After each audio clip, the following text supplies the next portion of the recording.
So now we're going to pass it over to Sarah, and she's going to share with us aspects of this shift that she's still wrestling with. Some things that I am still wrestling with, I think, are a lot of aspects that are beyond my control. I know that my district does not do any sort of dyslexia screener. I was told by our counselor that dyslexia is not anything that is even included on an IEP. Um, I feel like, joining this group, listening to the podcast, reading the books, I have learned more in the past few months than I have in, 16 years of PD sessions. So we're still continuing to have these PD sessions. And now that, the past few that we have had, I'm listening to them. And the things that they, so-called experts are telling us are not correct. So the cycle is continuing. And we're just kind of wondering, a colleague and I were talking the other day, there's so much of this is just common sense and, providing appropriate intervention, especially for our K-2 students. We're limited to only 6 second graders going to a tier 3 reading intervention, when between my class and her class, we have a third of our kids are at least a year behind in reading.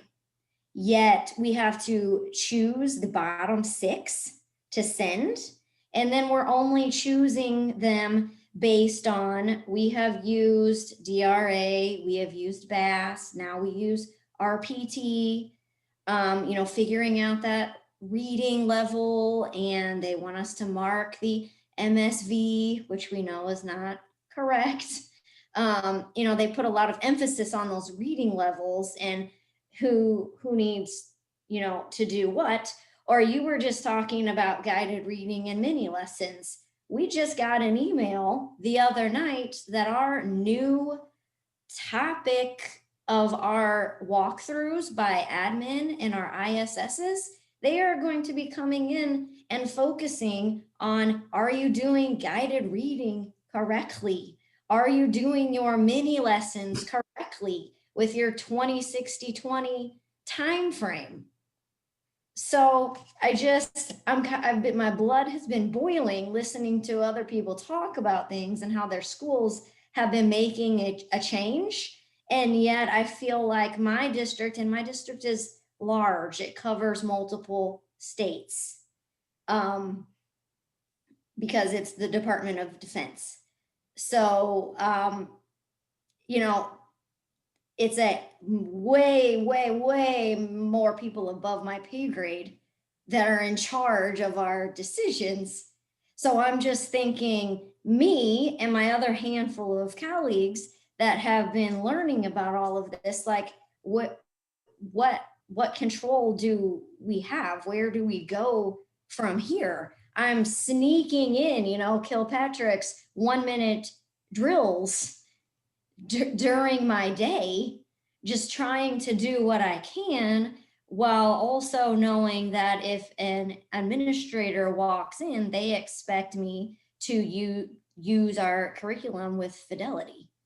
So I guess I'm just wrestling with, obviously I need my job, so I need to do what they tell me to do, but I also know that what they are telling me to do is not in the best interest of my students.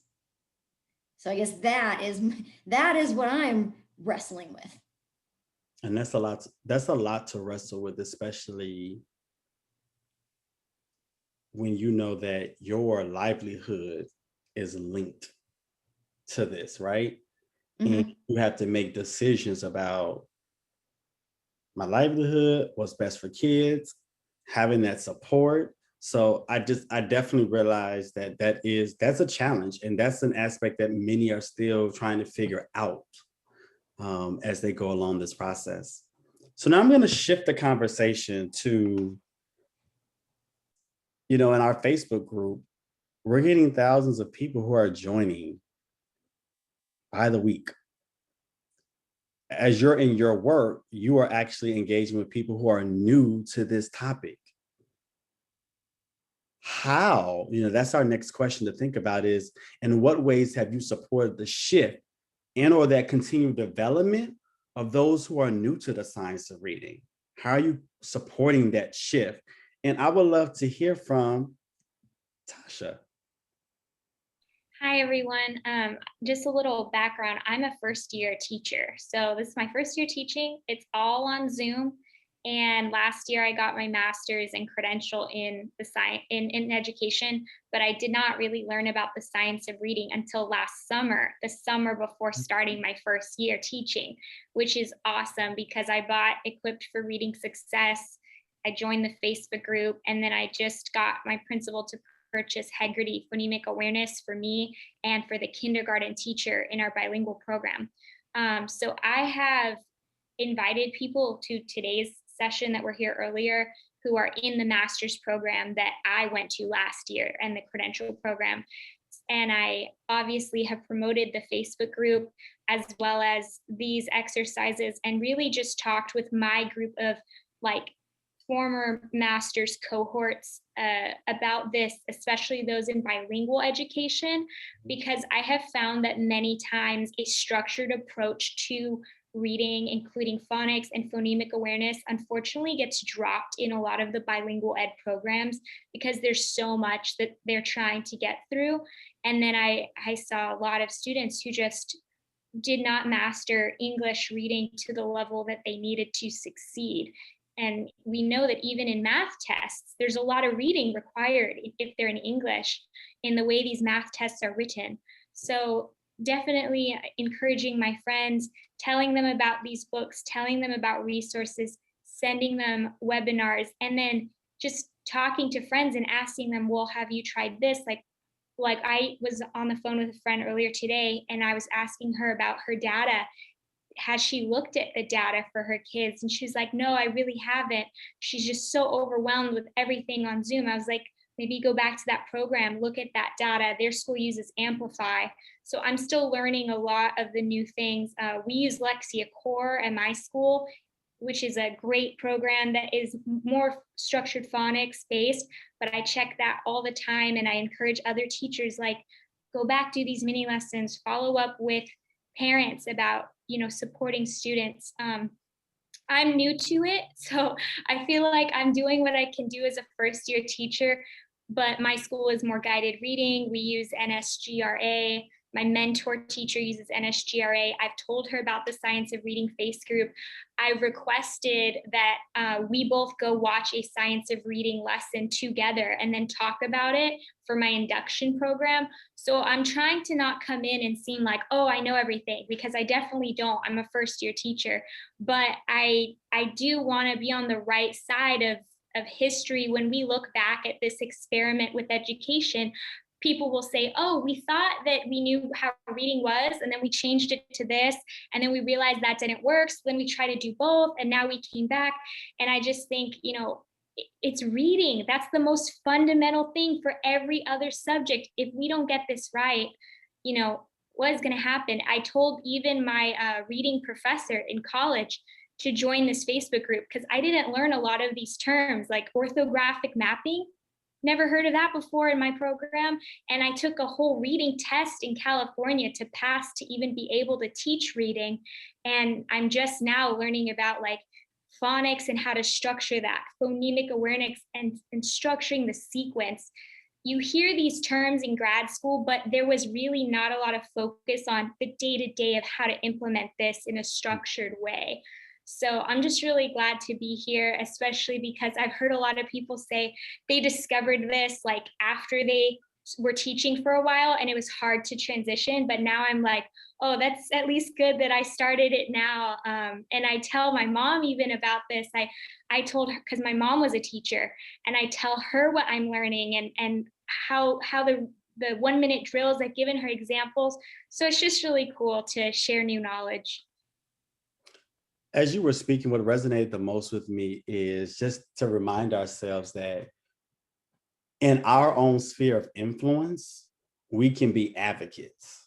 And who's around us, we can talk to them, we can groom them, we can share resources. And so we have to remember that it's not all about being a sage on the stage. It's not how being this famous person, but we spread the word to the people that we interact with on a daily basis. So I just shout you out for that, because I wish that as a first year teacher, when I started, 16 years ago, I would have had this knowledge and what could have happened for the students that I was servicing at that time, that they didn't get that, because honestly, we were doing guided reading then.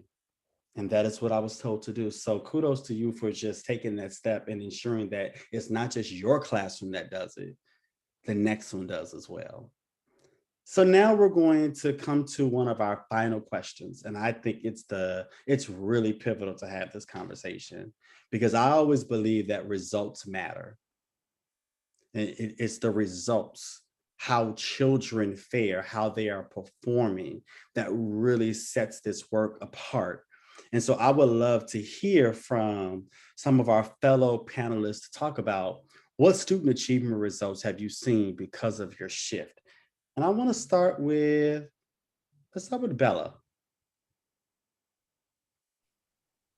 So my school has used foundations for as long as I've been there, which was 2007, which is a fabulous program.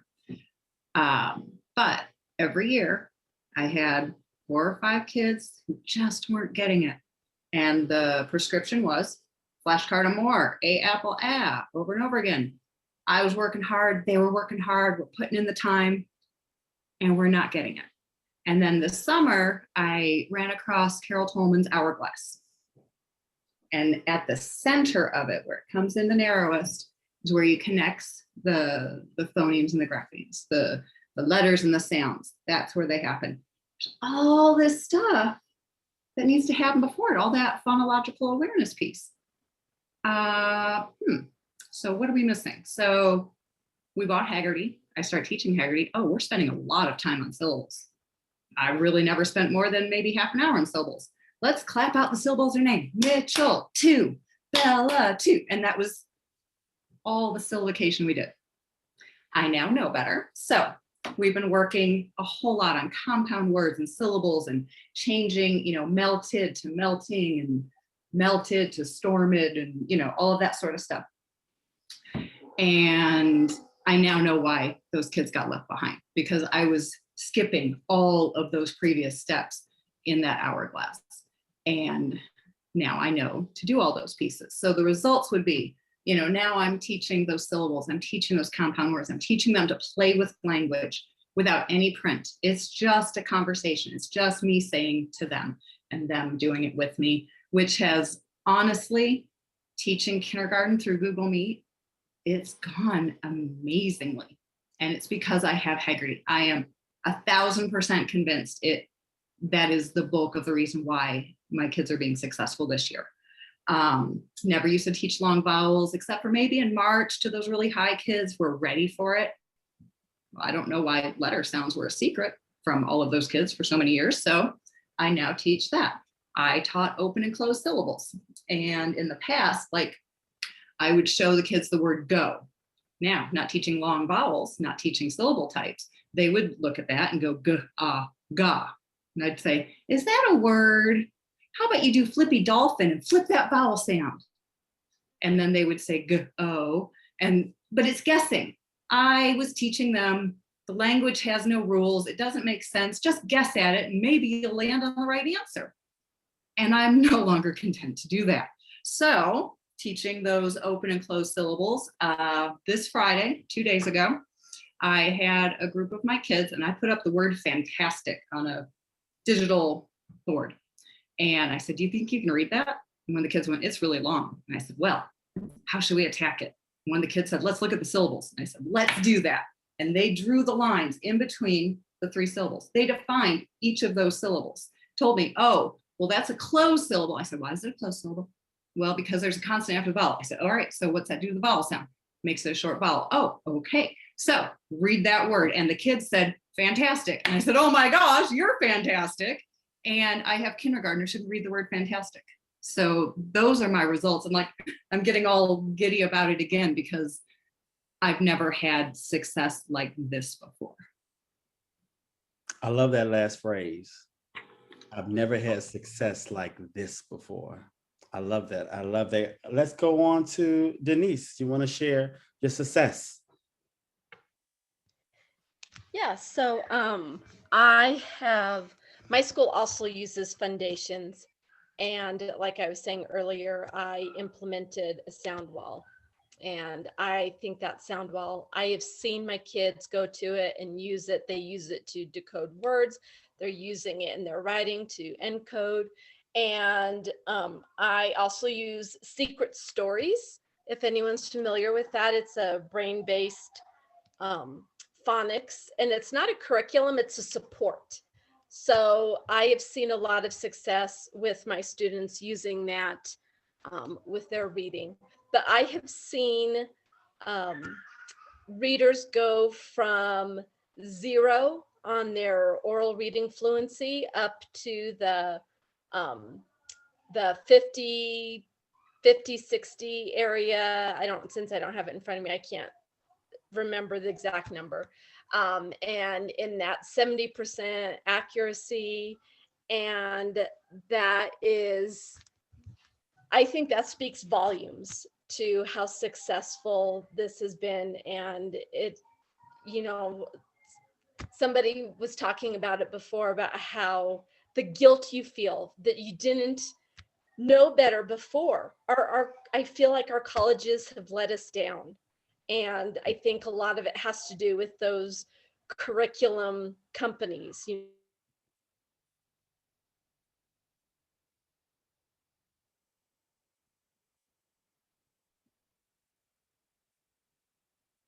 Well, with that, I'm also going to ask Heather, did you want to share your thoughts on how has this been successful? What are your student achievement results telling you? Yeah, I think when we talk about results, one thing that I say to my teachers all the time now is, without data, it is just an opinion. So if you have a parent that's coming to you and saying, how is my child doing? Are they progressing? And you're like, yes, they're doing so great. They've moved up this many levels. But do you have the data to prove it? Like, what do you have that you can show them that they're actually making these results? And a lot of times the teachers were just like, well, I don't have anything. I just know that they're progressing. And so slowly, as we've started going to making sure that they are doing the phonics, and are they passing off skills, and is it sequential, and is it systematic, and are we teaching them the skills that they don't have, we have seen that they have become better readers. So like Deb, I can talk about my daughter, and I say sometimes part of me was probably a little bit selfish for switching to the position this year when I did go in and become a learning coach. But my daughter's in 5th grade right now, and we all know the statistics. Like, the statistics are not good. And she's been red on dibbles the whole time. And it was like, something's missing. And so I switched her schools to where I'm at, and she has made growth like I never could have imagined. Where at the beginning of the year, she was reading 70 words a minute with 90% accuracy as a 5th grader. So she was intensive and we were seeing problems, but she had this great comprehension. And as we started to fill in the gaps, I mean, she had PA gaps that we just didn't know before we were starting to give diagnostics. So we filled those in, and she had huge phonics gaps. And I wish it were just her, but it's not. Like, she's just one of the many that we have. And so I kind of stepped in, and we had some 5th grade teachers, because sometimes 5th grade teachers are going to be the biggest critics, and they're going to be the hardest one to get to see the shift, because sometimes they'll say, I'm not a reading teacher. I don't teach reading. That's what the younger grade teachers do. And so we've had to have them make the shift too. It's a whole mindset shift. And I just told them, I'm like, I just need you to give me, like, just follow me for a little bit, follow me for a couple of weeks, and you're going to start to see a difference. And so I said, I'll tell you what, I'm going to take this group. We have this intervention time, thankfully, set aside for all of our grades. So I'm going to take this 30-minute group, and I'm going to work with them. And there's 5 kids in there. And I'm like, I just need you to trust me a little bit. And these kids were starting on like CVC words and blends, like as 5th graders. So it was severe. And we started going and we started filling in the gaps. And it's probably been, I mean, we're in February right now, and this started in October. So every single one of those students that was in this group has passed off all of the phonics skills and is now in a fluency group because they're reading with 98% accuracy or above. So to have, which is insane, right? Like you don't think it can be done. And so immediately those 5th grade teachers were like, I've never seen this before. Like, these kids are making changes that I have never seen before in my entire teaching career. And we have this teacher who's been there for 35 years. And he was just kind of like, I've been there, I've done that, I've seen everything, but this is the best thing that has ever happened to our district, because it really is, it's a district shift. So I am lucky to be part of a district that really has taken this whole science of reading thing on before we even knew what to call it. Like, we didn't have a name for it at the time, but we knew that we needed to fill in these holes and build that foundation. So for me to be a mom, and I've seen that, and I just feel like I'm one of the few, because every parent wishes that they could fight for their kid that way. I just happen to be the one that's fighting for other people's kids because I know what can change. And so I just put every kid that's low, I put my daughter's face on them, and I'm like, I'm helping every single child because it is somebody else's child. And they would do anything for them. I would do anything for my kid. So instead of it being teachers looking at it, is this a skill problem or is this a will problem? Because sometimes we look at those kids and we're like, well, they aren't getting this because they don't want to, because their behavior is bad. But those are just coping mechanisms that they have learned so that they don't have to read in class. And so we have definitely realized it's a skill problem, and we have filled that in. And when we started at the beginning of the year with our 5th grade, we have probably 100 5th graders. Over half of them were missing phonics, over half of them were missing phonics skills, which is crazy. So we just became very focused and very explicit, and we now have all of them but 4 that have passed off every single one of their phonics skills and are in either fluency groups or comprehension groups. And for us to move them there, like, they have to hit end of year benchmarks. So these kids are at end of year accuracy benchmarks in order to move out of these phonics skills. And the confidence in these kids has changed tremendously, where they know what they're working for. So with all of the data and the results, these kids know what their end goal is. And I think that's been a huge thing too. So the data has changed everything. The teachers' mindsets have shifted. And like, my daughter's a reader now, which is something I truly didn't think it would ever get to that point. But her teacher loves to keep me in the loop. So I'm in a meeting on Friday and she's like, she just read 135 words a minute with 98% accuracy. From a girl that started at 70 words a minute with 90% accuracy to be like, it's a huge shift. And I just want to cry all the time. And her teacher's like, I could just cry because we're changing these kids' lives. And with that, I'm just reminded of the phrase that was said, I've never seen results like this. I think that's a powerful, powerful statement. And I can really echo those sentiments as well, because that has been my story. That has been what I've experienced. When I decided to make this shift, I found the same thing. So I really appreciate you all doing this for us. I can't wait till other people see the panel discussion as well, so they can really see like what you all are doing and they can be inspired. I really appreciate you all for this, because this is why we do this work. And guess what? It's not just about the kids. It's about the teachers who need it as well. Because just like you just shared about that the children who feel more confident, just imagine what will happen when we teach teachers this and their self-efficacy increases, and they finally feel